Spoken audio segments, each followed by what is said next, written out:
أعمالنا من يهده الله فلا مضل له ومن يضلله فلا هادي له ونشهد أن لا إله إلا الله ونشهد أن سيدنا ومولانا محمدا عبده ورسوله صلى الله تعالى عليه وعلى آله وأصحابه أجمعين أما بعد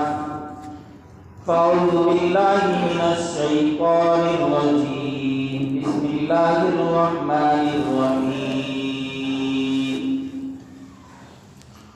وأنكحوا الأيام منكم والصالحين من عبادكم وإمائكم إن يكونوا فقراء يغنيهم الله من فضله والله واسع عليم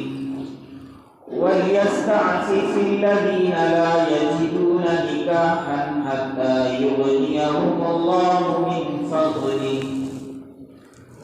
آمنت بالله صدق الله مولانا العظيم وصدق رسوله النبي الكريم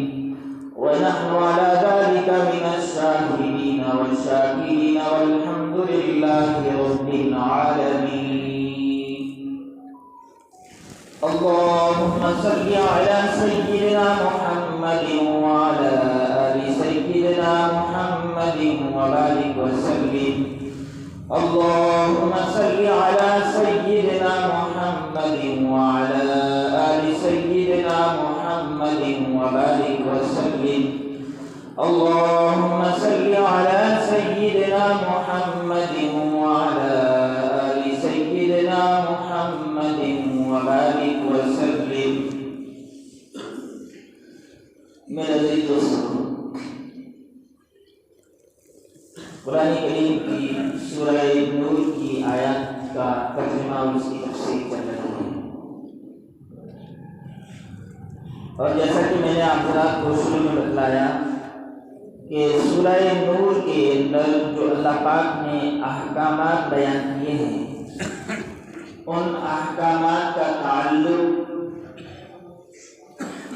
عفت و عصمت کی حفاظت، کہ آدمی کی عزت اور پاک دامنی کی حفاظت ہو جائے، اور دوسرا فواحش، بے حیائی اور بے پردگی،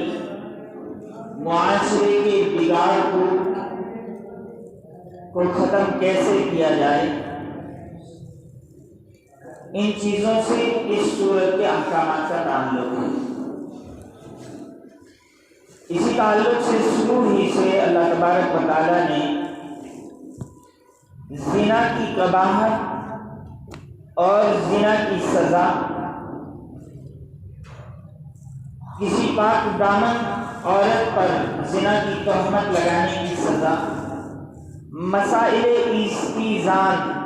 یعنی گھروں میں آنے جانے کی اجازت کے مسئلے بیان فرمائے، اور پھر پچھلے جمعے کی آیات کا جو تفسیر گزری اس میں اللہ تبارک و تعالیٰ نے عورتوں کے پردے کے احکام بیان فرمائے۔ اب میرے عزیزو، ایک ظاہر سی بات ہے کہ اللہ تبارک و تعالیٰ نے انسان کے اندر کچھ چیزیں فطری طور پر رکھی ہیں، جیسے بھوک لگنا یہ فطرت ہے، اور اس بھوک مٹانے کے لیے اللہ تبارک و تعالیٰ نے حلال روزی بنائی۔ اسی طریقے سے پیاس لگنا یہ انسان کی فطرت ہے، اور اس پیاس کو بجھانے کے لیے اللہ تبارک و تعالیٰ نے حلال مشروبات پینے کی چیزیں بنائی ہیں۔ اب بھوک لگی ہے تو اس کا تقاضا ہے کہ اس بھوک کی تکلیف کو ختم کرنے کے لیے کھانا کھلایا جائے۔ اگر اس کے پاس حلال طریقہ کھانا کھانے کا ہوگا،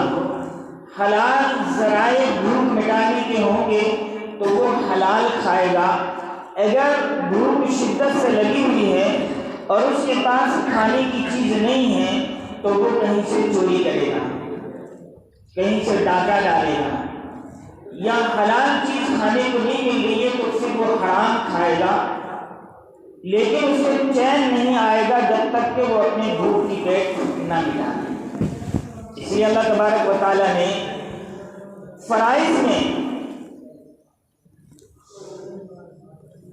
فرائض کو مکمل کرنے کے بعد جو شرعی فرائض ہے، نماز، روزہ، زکوٰۃ، حج،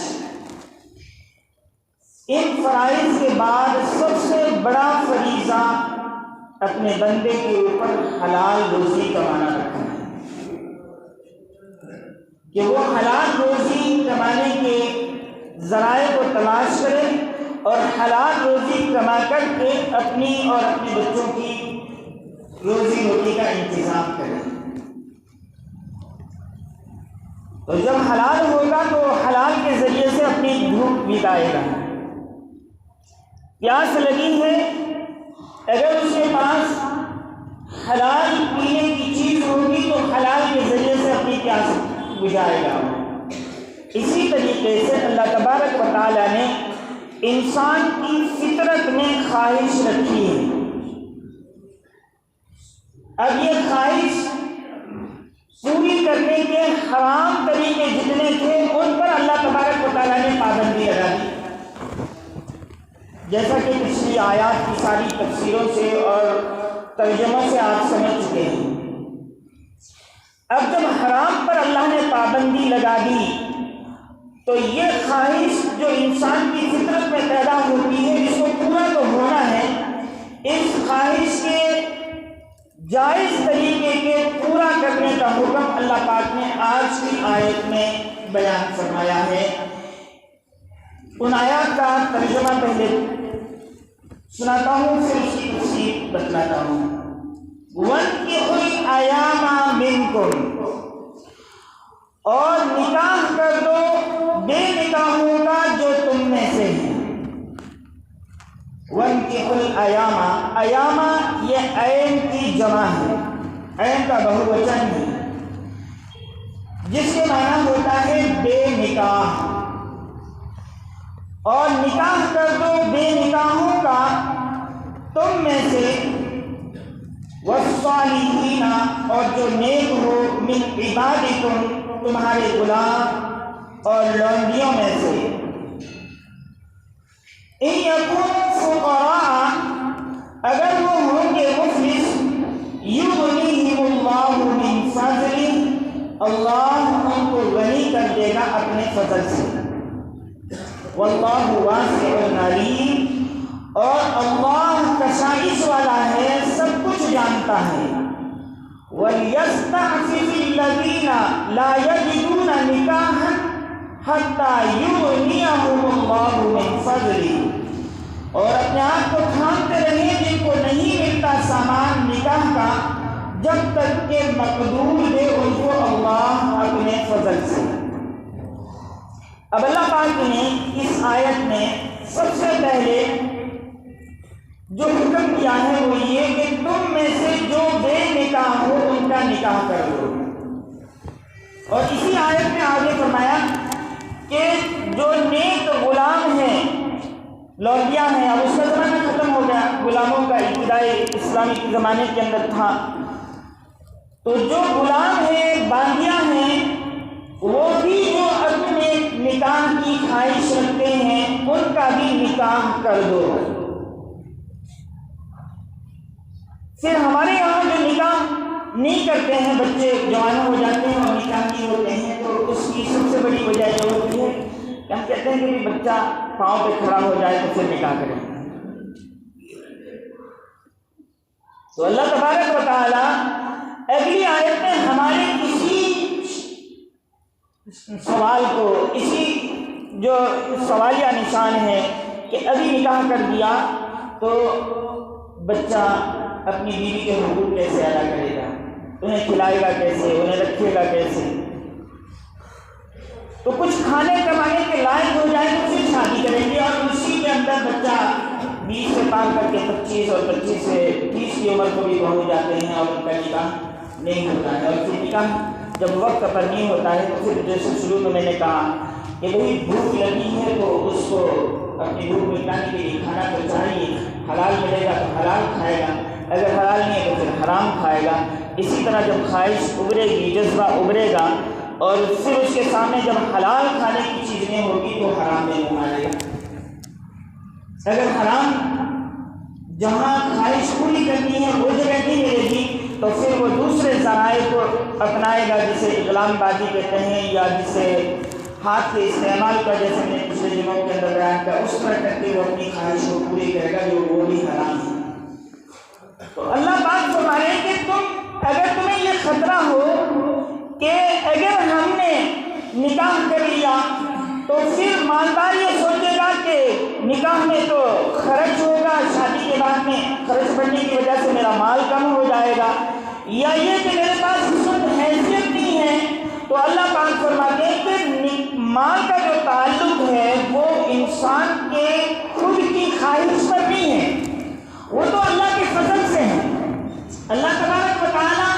اگر چاہے تو غریب کو مالدار بنا دے، اور اللہ پاک چاہے تو مالدار کو غریب بنا دے۔ بہت سے نکاح کرنے والے ایسے ہوتے ہیں جو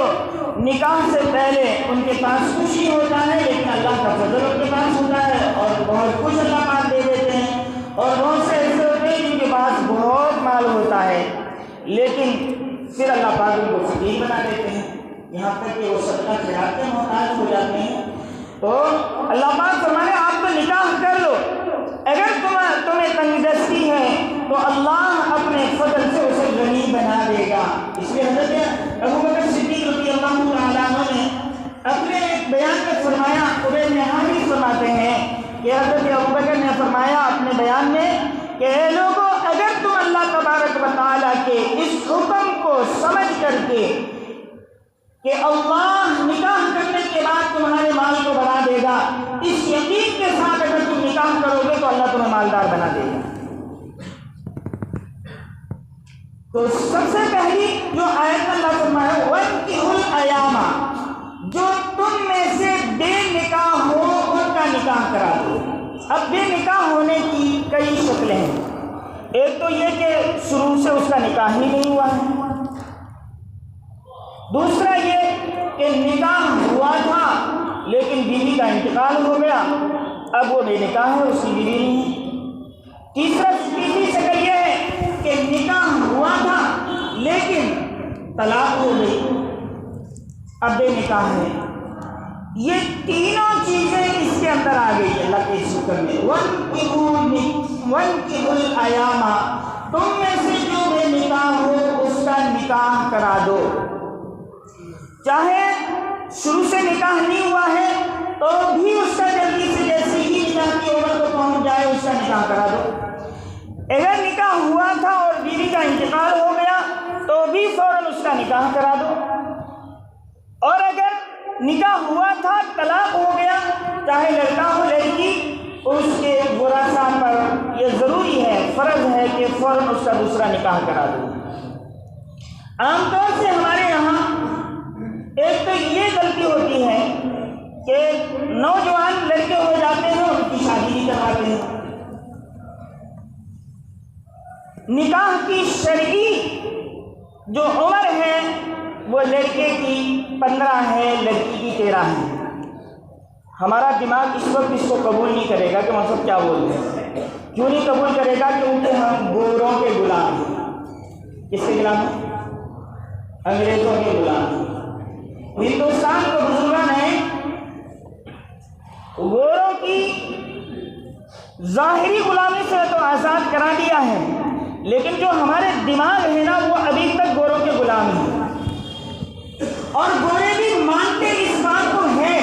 کہ نکاح کا مقصد کیا ہے۔ نکاح کے دو ہی مقصد عمومی طور پر بیان کیے جاتے ہیں، ایک یہ کہ اپنی خواہش پوری ہو جائے، دوسرے یہ کہ میری نسل آگے بڑھے۔ یہ دو چیزیں، میری نسل بڑھ جائے اور میری خواہش پوری ہو جائے۔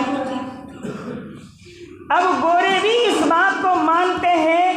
کہ 15 سال کی عمر میں یہ خواہش انسان کی دل میں پیدا ہو جاتی ہے جیسے بھوک پیدا ہوتی ہے، اس لیے وہ گورے کہتے ہیں کہ شادی تو 21 کے بعد کرو، جیسے ہماری ہندوستان کی حکومت کا بھی یہ قانون ہے کہ نکاح تو 21 کے بعد کرو، لیکن وہ کیا کہتے ہیں ویو اینڈ ریلیشن، بغیر نکاح کے کسی کو اپنے ساتھ رکھنا،